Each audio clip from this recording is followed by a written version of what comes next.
The rest now politically is this Atiku, Peter Obi, El-Rufai versus Tinubu. But this 2027, let's hear Peter Obi first, then. Can do it. Well, the argument is that even if you win in 2027, you'll be forced or prevailed upon to hand over to the North after just one term in 2031, which will not be enough for you to fulfill these electoral, let me just make the point, these electoral promises. Whereas if you worked with a one-term northern presidency in 2027, you'd be more likely to scale through in 2031, assuming the North keeps to the agreement. Does that sound like a reasonable proposal to you? Because you mentioned Yar'Adua, who came into office. He had to come into office before he started trying to change things. Charles, the president that is there today, how many years has he stayed? 2 years. And you could see where we are. Look at the turn of things in 2 years. That means that you can change things in 2 years. If I was there in 2 years, Charles, that you would have seen considerable change. In critical areas, I would have tackled corruption head on. I would have reduced cost of governance. And you will see it. People will feel it.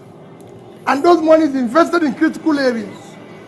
Our primary health care today, I told you, 70% are not functional. And we spent over 35 billion in conference center. Which conference? Who is coming for the conference? You need to invest your money properly. Just you have been seeing borrowed money invested in critical area.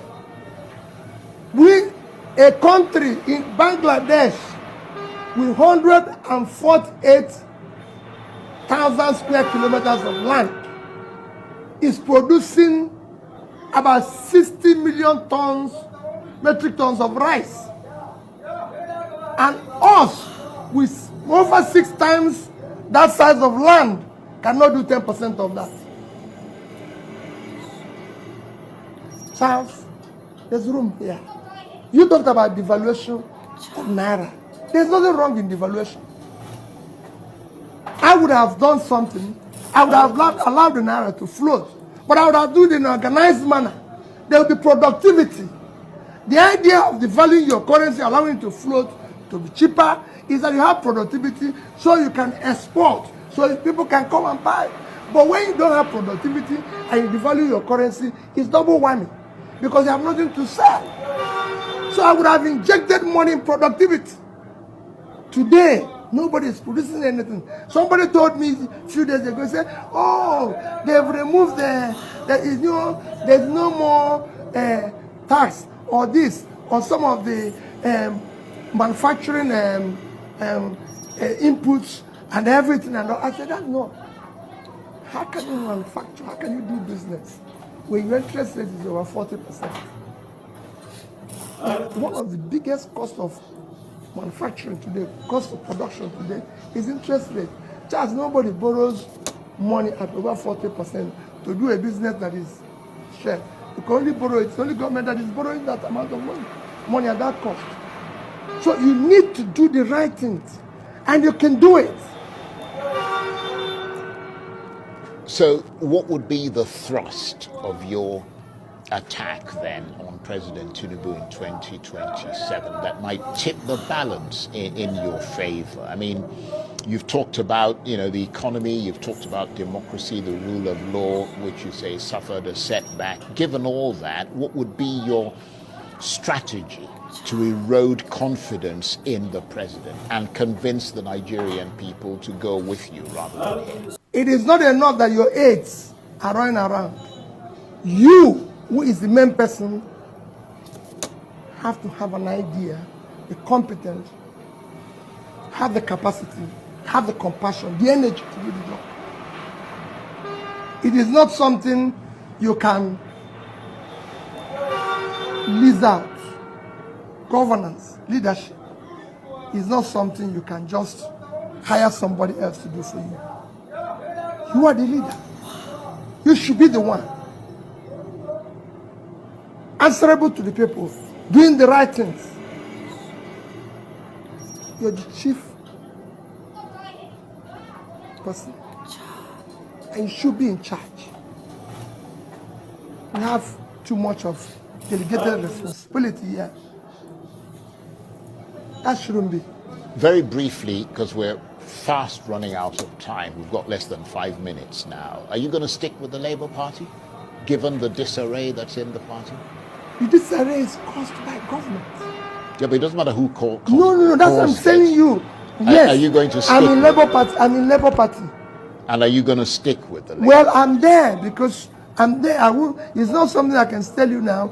I am there today, and as this time go on, Charles, if it changes, I'll tell you. But I remember on Labour Party, and these are one of the things I said I will do.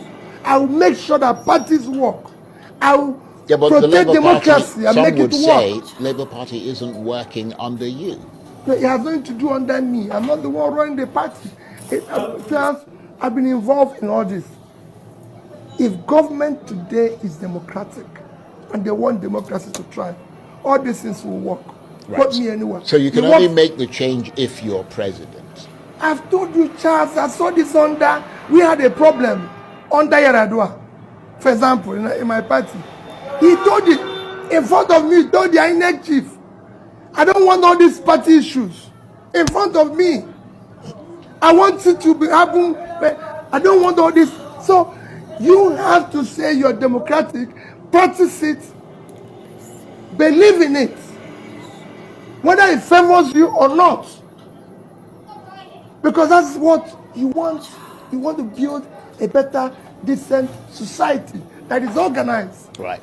Okay. We've got a couple of minutes left before we have to go, which is rather sad because I'm enjoying talking with you. Before we go, after what's been clearly a rather depressing discussion about the future of Nigeria, cheer us up with one thing that could make this country look better to the world. Well, Charles, I wish I can tell you. The only thing I can tell you is that it is what is happening can be turned around with a competent leader that has the capacity and compassion to serve.